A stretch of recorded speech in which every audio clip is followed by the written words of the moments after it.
Hey Om, balik lagi sama saya di sini. Di video kali ini saya akan membahas mengenai materi divestasi. Nah, investasi materi ini akan saya bagi ke dalam beberapa bagian. Yang pertama yaitu mengenai definisi divestasi itu sendiri. Yang kedua adalah tujuan divestasi. Yang ketiga metode yang dilakukan untuk melakukan divestasi. Dan yang keempat adalah dampak dari divestasi. Nah, untuk mempersingkat waktu, langsung aja kita bahas ya.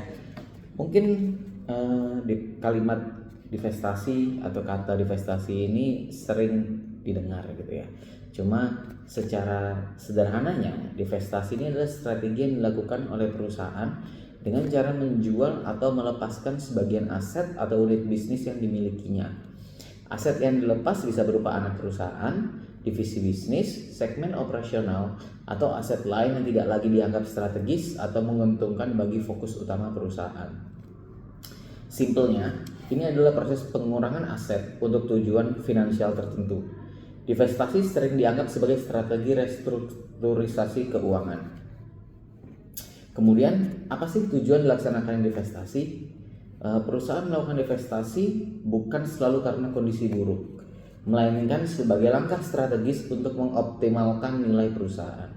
Beberapa tujuan utamanya adalah sebagai berikut. Yang pertama yaitu fokus pada bisnis inti atau core business. Melepas unit bisnis yang kinerjanya buruk atau yang terlalu jauh dari kompetensi inti perusahaan untuk memfokuskan sumber daya pada area yang lebih menguntungkan. Yang kedua adalah mendapatkan dana segar. Penjualan aset menghasilkan kas yang dapat digunakan untuk diantaranya membayar utang, mendanai investasi baru, atau bahkan membagikan dividen kepada pemegang saham. Yang ketiga itu meningkatkan efisiensi dan profitabilitas. Yang keempat itu meminimalisir kerugian. Dan yang kelima itu menyelesaikan isu regulasi. Terkadang investasi dilakukan untuk memenuhi persyaratan regulasi, misalnya setelah merger dan akuisisi, di mana pemerintah mewajibkan pelepasan beberapa unit bisnis agar tidak terjadi monopoli. Kemudian ada beberapa metode divestasi. Di antaranya itu yang pertama penjualan secara langsung. Ini disebut dengan sell off. Yang kedua pemisahan atau spin off.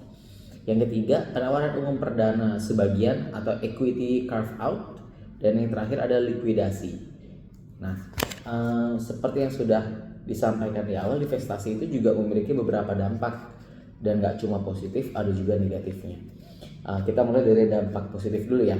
Dampak positif yang pertama, peningkatan harga saham. Investor sering merespon positif karena perusahaan dianggap akan lebih fokus, efisien, dan memiliki neraca yang lebih kuat. Kemudian dampak positif lainnya adalah peningkatan likuiditas, tentu saja karena ada kas masuk begitu ya.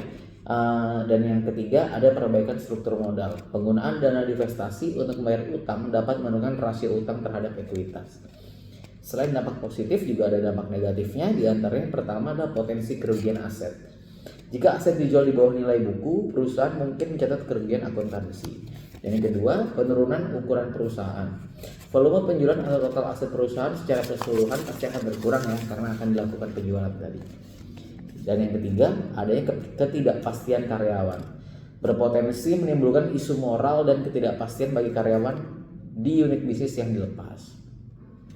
Dapat dikatakan bahwa divestasi adalah strategi yang kompleks dan harus dianalisis secara cermat dalam manajemen keuangan, termasuk analisis valuasi, yaitu untuk menentukan nilai harga jualan yang tepat, dan analisis strategis, yaitu untuk menentukan apakah benar unit ini benar-benar unit non inti yang pantas untuk dilepas gitu.